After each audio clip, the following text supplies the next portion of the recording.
17 కోట్ల మంది వానరులు మహావీరులైనటువంటి వారు రామలక్ష్మణులతో కలిపి పడిపోయారు. ఒక్క వానరుడు యుద్ధభూమిలో లేచి తిరుగుతున్నవాడు లేడు.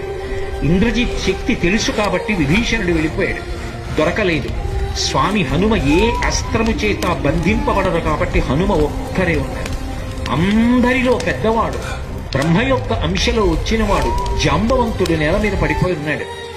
విభీషణుడు కాగడా పట్టుకుని అడిగాడు, తాతా కుశలమేనా అని అడిగాడు. వానరులలో శ్రేష్ఠుడైన హనుమ బ్రతికి ఉన్నారా అని అడిగాడు జాంబవంతుడు. విభీషణుడు అన్నాడు, తాత నువ్వు అడగవలసినది రామలక్ష్మణులు కుశలముగా ఉన్నారా అని అడగాలి. హనుమ కుశలముగా ఉన్నారా అని అడిగారేం తాత అని అడిగారు. మొత్తం వానరులు రామలక్ష్మణులతో కలిసి పడిపోయినా కూడా నష్టం లేదు. హనుమ ఒక్కరు బ్రతికి ఉంటే మళ్ళీ అందరూ బ్రతుకుతారు. అందరూ బ్రతికి ఉన్నా హనుమ ఒక్కరు పడిపోతే బ్రతికి ఉన్న వీళ్ళందరూ పడిపోతారు. అందుకే నేను హనుమ బ్రతికి ఉన్నారా అని అడుగుతున్నాను.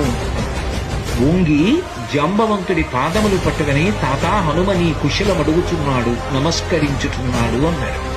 కైలాసము పక్కన వృషభము అనబడేటటువంటి పర్వతం ఉంది. అక్కడ పరమశివుడు తన యొక్క త్రిశూలాన్ని ధనస్సుని నిలబెడతాడు. అక్కడే ఆదిశేషుడు ఉంటాడు. 2 పర్వతముల మధ్యలో ఓషధీ పర్వతం ఉంది. ఆ ఓషధీ పర్వతంలో 4 ఓషధులున్నాయి. మృత సంజీవని, విశల్యకరణి, సువర్ణకరణి, సంధానకరణి అని 4 ఉన్నాయి. ఆ 4 ఓషధులు తీసుకురావాలి. నువ్వు వెంటనే ఆ ఓషధులు తీసుకొస్తే వానరులు బ్రతుకుతారు. ఒక గుజుటున బయలుదేరి కైలాస పర్వతం దగ్గరికి వెళ్ళిపోయారు. ఈ స్థానములన్నీ చూశారు. వృషభ పర్వతం దగ్గరికి వెళ్ళారు. 2 పర్వతాల మధ్యలో ఓషధీ పర్వతాన్ని చూశారు.